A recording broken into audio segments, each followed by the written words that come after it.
दोस्तों, दिल्ली के एसपी साहब अपने गांव जाते हैं देवी मां का जागरण कराने के लिए और अपने घर से मार्केट जाते हैं।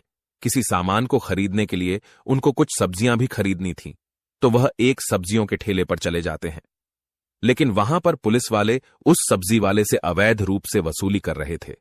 अब यह सब कुछ देखकर एसपी साहब उसका विरोध करने लगते हैं, तो पुलिस वाले उनसे कहने लगते हैं कि तुम सरकारी काम में बाधा डाल रहे हो, पीछे हट जाओ, नहीं तो हम लोग तुम्हें जेल में बंद कर देंगे। इस पर एसपी साहब कहते हैं कि ऐसे कैसे जेल में बंद कर दोगे, ये तुम्हारा सरकारी काम नहीं है। पुलिस वाले गुस्सा हो जाते हैं और एसपी साहब को, जो सादा लिबास में ही थे, उन्हें जबरन अपनी गाड़ी में बैठा लेते हैं और थाने लेकर जाने लगते हैं। दोस्तों, कौन थे वह एसपी साहब और आगे इस कहानी में क्या होता है, आइए जानते हैं पूरी कहानी की सच्चाई इस वीडियो में। लेकिन वीडियो में आगे बढ़ने से पहले आप सभी से निवेदन है कि आप वीडियो को एक लाइक कर दीजिए और हमारे यूट्यूब चैनल को सब्सक्राइब कर लीजिए।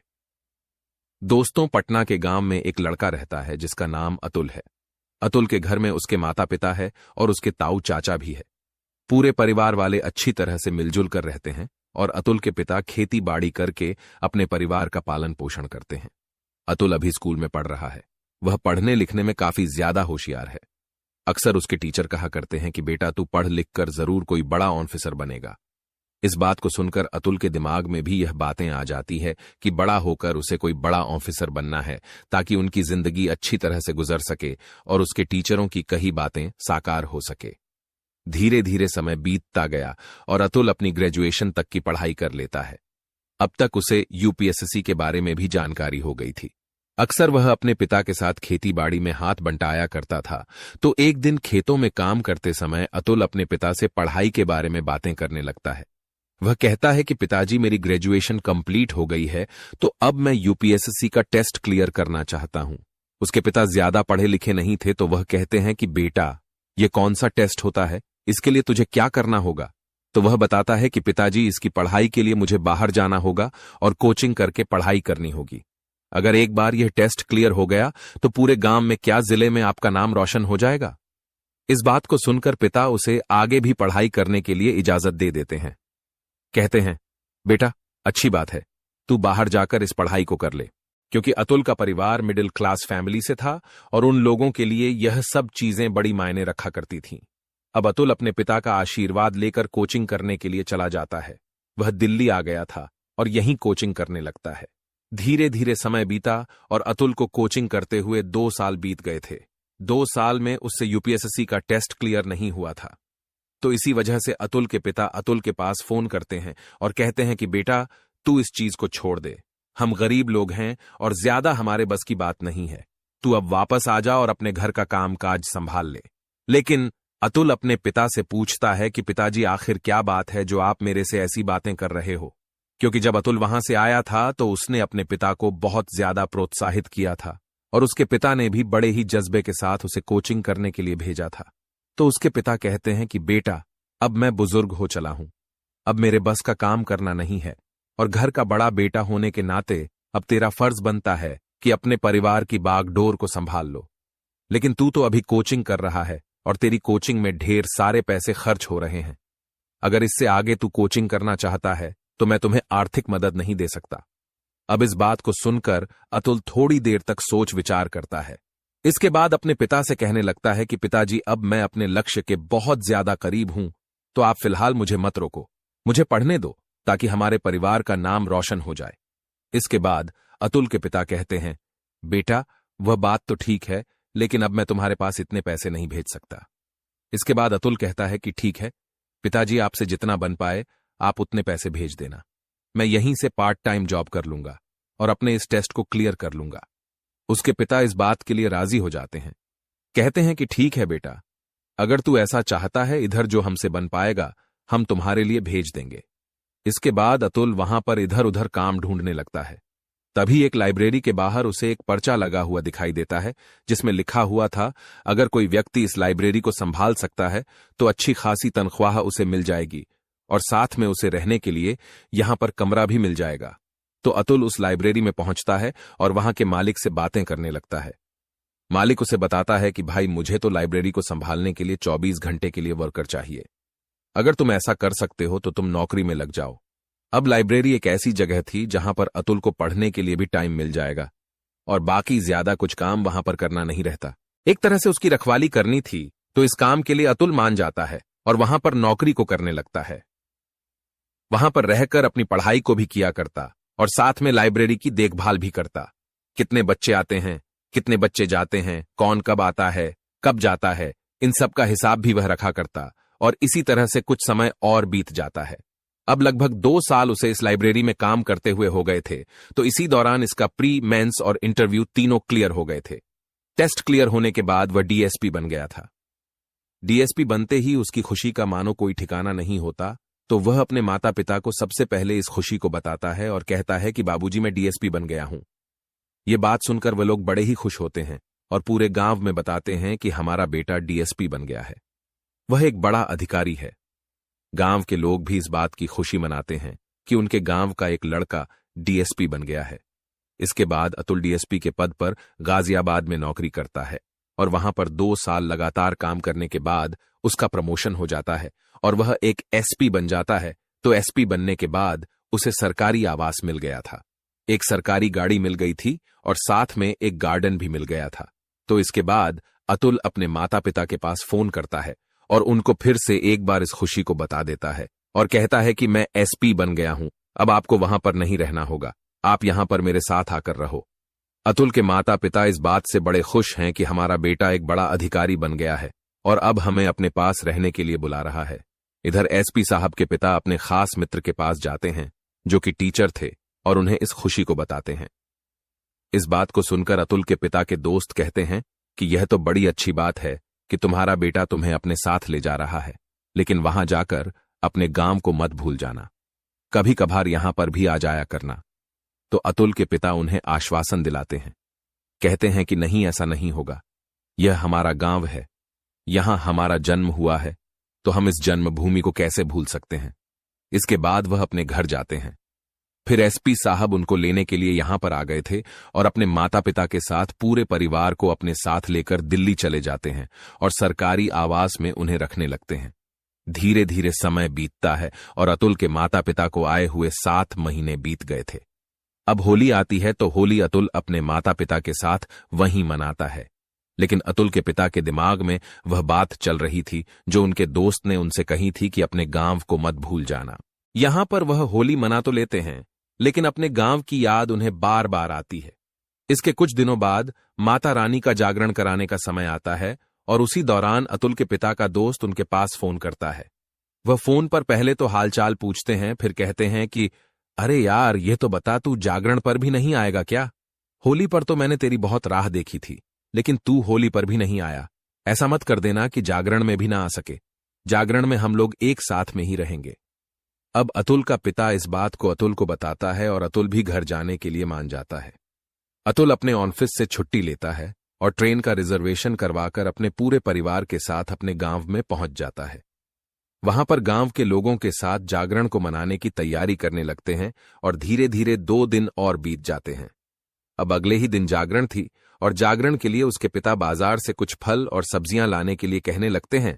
तो अतुल अपने पिता से कहता है कि ठीक है पिताजी, बाजार से फल और सब्जियां मैं ले आऊंगा। लेकिन अतुल के पिता कहते हैं कि अरे नहीं बेटा, तुम क्या करोगे? परिवार में और भी लोग हैं, वह चले जाएंगे, तुम वहां पर क्या करोगे? तुम तो यहीं पर आराम से रहो। लेकिन अतुल अपने पिता से जिद करता है और अपने एक भतीजे को अपने साथ लेकर मार्केट चला जाता है। अब साधारण से उसने कपड़े पहन रखे थे, पैरों में चप्पल थी और एक ग्रामीण जो व्यक्ति होता है उसकी तरह दिखाई दे रहे थे।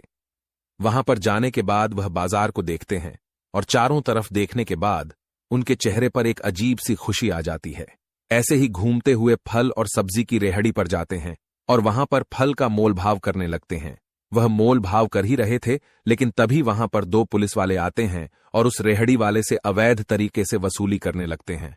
अब वह रेहड़ी वाला उनसे कहने लगता है कि साहब शाम को आना, अभी तो धंधा कम हुआ है, मैं अभी आपको पैसे नहीं दे सकता। ये मामला अतुल भी देख लेता है और उनको समझने में जरा भी देर नहीं लगती कि यह रेहड़ी वाले से किस तरह से वसूली कर रहे हैं। इसके बाद वह पुलिस वाले रेहड़ी वाले को धमकाने लगते हैं, कहते हैं कि तुमने यहां पर रेहड़ी क्यों लगा रखी है? यहां पर लगाना कानूनी नहीं है, तुम यहां पर रेहड़ी नहीं लगा सकते। यानी कि उन्हें हफ्ता नहीं मिला था, तो इसी वजह से वह फल वाले को दुखी कर रहे थे और इस बात को देखकर अतुल से रहा नहीं जाता। वह उनसे कहने लगता है कि साहब, आप कौन होते इन लोगों को यहां पर जगह दिखाने वाले कि कौन कहां फल की रेहड़ी लगाएगा? यह काम तो नगरपालिका का है ना, आप ये सब कुछ नहीं कर सकते। अब इस बात को सुनकर पुलिस वाले पहले अतुल की तरफ देखते हैं, उसके बाद उन्हें गुस्सा आ जाता है। वह सोचते हैं कि एक साधारण सा व्यक्ति हमसे इस तरह से बात क्यों कर सकता है, तो उससे कहने लगते हैं कि अरे चल चल, अपना काम देख, यहां पर तेरा कोई काम नहीं है। अगर ज्यादा बकवास की तो तुम्हें पुलिस थाने में बंद करा दूंगा। अब इसके बाद अतुल कहता है कि साहब, ऐसे कैसे बंद कर दोगे? मैंने आपसे कहा ही क्या? मैंने तो आपको सही बात बताई है और कानून के दायरे में रहकर काम करना सिखा रहा हूं, लेकिन आप उस बात को मान ही नहीं रहे। यह बात सुनकर पुलिस वाले और भी ज्यादा नाराज हो जाते हैं और अतुल से कहने लगते हैं कि लगता है तुझे कायदा कानून कुछ ज्यादा ही पता है, तुझे बढ़िया वाला कायदा कानून पढ़ाना पड़ेगा। अब इस बात को सुनकर जो अतुल का भतीजा होता है वह एकदम से बोलने ही वाला था, लेकिन तभी अतुल उसे हाथ से इशारा करता है और कहता है कि तू बीच में बिल्कुल मत बोल, जो कुछ करना है मैं ही करूंगा। इसके बाद वह कहते हैं कि कायदे कानून की कौन सी बात है, ये तो नॉर्मल सी चीजें हैं। अगर किसी जगह पर कोई अवैध तरीके से कुछ कर रहा है तो उसके लिए नगरपालिका होती है। आपका काम होता है लोगों को सुरक्षा देना, ना कि यह जो आप कर रहे हो। अब इसके बाद पुलिस वाले और भी ज्यादा गर्म हो जाते हैं। फिर एसपी साहब और उनके भतीजे को कंधे से पकड़कर गाड़ी की तरफ खींचने लगते हैं। अब जैसे ही एसपी साहब देखते हैं कि वह उन्हें गाड़ी की तरफ खींच रहे हैं, तो वह उन पुलिस वालों से कहने लगते हैं कि साहब, मैंने क्या किया है जो आप मुझे गाड़ी में बैठा रहे हो? तो उसके बाद वह कहते हैं, नहीं नहीं, तुम्हारी जुबान कुछ ज्यादा ही चल रही थी। तुम एक सरकारी काम को करने में हमें रोक रहे हो, तो इसी वजह से अब तुम्हें हवालात में रहना पड़ेगा और वहीं पर जाकर तुम्हें पूरा कानून कायदा सिखाएंगे। इसके बाद एसपी साहब अपने भतीजे के साथ उस गाड़ी में बैठ जाते हैं और पुलिस वाले उन्हें बैठाकर सीधा थाने ले जाते हैं। अब थाने ले जाने के बाद वहां उनसे दरोगा पूछते हैं कि हां भाई, कौन है और किस वजह से तुम इसको लाए हो? तो पुलिस वाला कहता है कि साहब, यह वसूली करने के लिए रोक रहे थे, तो इसी वजह से हम लोग इन्हें यहां पर ले आए हैं। इसके बाद दरोगा साहब उनको अंदर बंद करने के लिए कह देते हैं। एसपी साहब और उनके भतीजे को लॉकअप के अंदर बंद कर दिया जाता है, लेकिन लॉकअप के अंदर बंद करने से पहले जो पुलिस वाले थे उनकी तलाशी लेना भूल गए थे और एसपी साहब के पास अपना फोन था, तो एक कोने में जाकर एसपी साहब अपना फोन निकालते हैं और पटना के डीएम साहब के पास फोन मिला देते हैं। उनको पूरी कहानी के बारे में बताते हैं और कहते हैं कि फौरन इस थाने में आ जाओ और आकर देखो कि तुम्हारे पुलिस वाले किस तरह का व्यवहार करते हैं आम जनता के साथ। इसके बाद पटना के डीएम साहब वहां के एसपी साहब के पास फोन करते हैं और फौरन से एसपी साहब को अपने पास बुलाते हैं और वहां से दोनों जन सीधे उस थाने में पहुंच जाते हैं। अब थाने में जैसे ही एक साथ डीएम साहब और एसपी साहब की गाड़ी आती है तो पुलिस वाले हैरान हो जाते हैं और फौरन से खड़े हो जाते हैं। अब एसपी साहब और डीएम साहब जैसे ही थाने के अंदर घुसे थे तो एसपी साहब दरोगा से पूछने लगते हैं कि किस तरह से काम चल रहा है। तो दरोगा साहब कहते हैं कि साहब, अच्छी तरह से चल रहा है, कोई भी दिक्कत नहीं है। एसपी साहब कहते हैं कि देख लो, त्योहार का टाइम है, कोई दिक्कत ना हो जाए। तो दरोगा साहब हंसते हुए कहते हैं कि साहब, ऐसा नहीं हो सकता, हमारे होते हुए ऐसा कुछ भी नहीं होगा जो परेशानी का सामना आप लोगों को करना पड़े। इसके बाद एसपी साहब लॉकर की तरफ इशारा करते हुए कहते हैं कि लॉकर में किसको बंद करके रखा है? तो दरोगा साहब कहते हैं, साहब, यह कानूनी काम को नहीं करने दे रहे थे, तो इसी वजह से हमने इसे लॉकर के अंदर बंद कर दिया। 2 दिन लॉकर में रहेगा तो इसकी अक्ल ठिकाने आ जाएगी और उसके बाद यह कभी भी कानूनी कार्यवाही को करते हुए नहीं रोकेगा। अब इस बात को सुनकर जो अतुल एसपी साहब थे वह लॉकर के अंदर से ही मुस्कुराने लगते हैं और फिर एसपी साहब एक जोरदार चांटा अपने दरोगा को जड़ देते हैं। अब जैसे ही दरोगा साहब को चांटा लगा तो एकदम से वह हैरान हो जाते हैं और सोचने लगते हैं कि आखिर यह क्या हुआ। तो वह कहने लगते हैं कि साहब, आपने मुझे चांटा क्यों मारा है? तो इसके बाद डीएम साहब बोलते हैं कि तुम्हें पता भी है कि तुमने किसको अंदर किया है? यह दिल्ली के एसपी साहब है और इन्होंने मुझे अंदर से ही फोन किया है। तुम लोगों की अवैध वसूली के किस्से अब दिल्ली तक भी हो जाएंगे और सभी लोगों को पता चलेगा कि यहाँ के जो पुलिस वाले हैं वह सभी लोगों के साथ किस तरह का व्यवहार किया करते हैं। इसके बाद वह फौरन से उन्हें बाहर निकालने के लिए कहते हैं। एक पुलिस वाला जाता है, लॉकर को खोलता है और एसपी साहब को बाहर निकालता है। एसपी साहब लॉकर से बाहर आ गए थे और जो वहां के डीएम साहब थे उनसे हाथ मिलाते हैं और उनसे कुछ बातें करने लगते हैं। बातों ही बातों में जो पटना के डीएम साहब है वह दिल्ली के एसपी साहब अतुल से कहते हैं कि यह बताइए, अगर आपको ऐसी कोई परेशानी थी तो आप पहले भी फोन कर सकते थे। तो वह कहते हैं कि नहीं, ऐसी कोई बात नहीं है। मैं देखना चाहता था कि इस अवैध वसूली में कौन कौन लोग मिले हुए हैं। यहां पर आकर देखा तो आपका पूरा थाना इस अवैध वसूली में है। तो इस बात को सुनने के बाद पटना के डीएम साहब एसपी साहब की तरफ इशारा करते हैं और उनके एक ही इशारे पर पूरे थाने को सस्पेंड कर दिया जाता है। सस्पेंड की खबर सुनते ही सभी थाने के पुलिस वाले एकदम से उनसे माफी मांगने लगते हैं और यहां तक कि एसपी साहब अतुल से भी माफी मांगने लगते हैं। कहते हैं कि साहब हमें माफ कर दो, हमसे गलती हो गई, हमें नहीं पता था कि आप एसपी हो। तो उसके बाद डीएम साहब कहने लगते हैं कि तुम लोगों को यहां पर पब्लिक की सुरक्षा के लिए रखा गया है और तुम लोग अवैध तरह की वसूली करते हो। इसी वजह से हमारी पुलिस बदनाम है। तुम लोगों को सरकार तनख्वाह देती है कि किसी की सुरक्षा करें, लेकिन तुम लोग अपनी जेब भरने के लिए ऐसा काम करते हो। तुम लोगों को नौकरी करने का कोई भी अधिकार नहीं है। तुम्हें शर्म आनी चाहिए। इसके बाद पटना के एसपी साहब उन दोनों पुलिस वालों को लॉकअप में बंद कर देते हैं जो एसपी साहब को पकड़कर यहां पर लाए थे और अवैध वसूली करते हुए रंगे हाथों पकड़े गए थे। अब एसपी साहब गांव जाते हैं। वहां से फल खरीदने के बाद तो उनके पिता उनसे पूछते हैं कि बेटा इतनी देर कैसे हो गई। तो एसपी साहब बैठकर पूरा किस्सा अपने पिता को सुनाते हैं और इस किस्से को वहां पर बैठे हुए उसके परिवार वाले भी सुन रहे थे। और इस बात को सुनने के बाद एसपी साहब के पिता को अपने बेटे पर फक्र महसूस होता है और वह कहते हैं कि बेटा अच्छा किया जो तुमने उन पुलिस वालों को पकड़वा दिया। यहां पर ऐसा अक्सर होता रहता है और इन सभी चीजों को इसी तरह से रोका जा सकता है। अगर सभी अधिकारी इधर ऐसा ही काम करने लगे, उसके बाद सभी परिवार वाले वहां पर जागरण करते हैं और खुशियों के साथ एसपी साहब अपने परिवार के साथ वापस से दिल्ली लौट आते हैं। वहां पर जाकर अपना कार्यभार संभालने लगते हैं और इसी तरह से अपने जीवन को व्यतीत करने लगते हैं। तो दोस्तों, यह थी कहानी एक एसपी साहब की जो मार्केट सादा कपड़ों में जाते हैं, लेकिन वहां पर उनको पुलिस पकड़ लेती है। उसके बाद वहीं के डीएम साहब और एसपी साहब आकर उन्हें छुड़ाते हैं और छुड़ाने के बाद उस पूरे थाने को सस्पेंड कर दिया जाता है। आप क्या कहना चाहते हो? अतुल के बारे में आप क्या कहना चाहते हो? उनके पिता के बारे में आप क्या कहना चाहते हो? उन पुलिस वालों के बारे में जो फल और सब्जी वाले से अवैध वसूली कर रहे थे?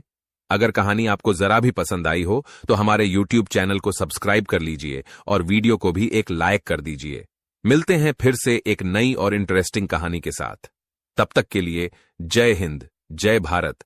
आप सभी का बहुत बहुत धन्यवाद।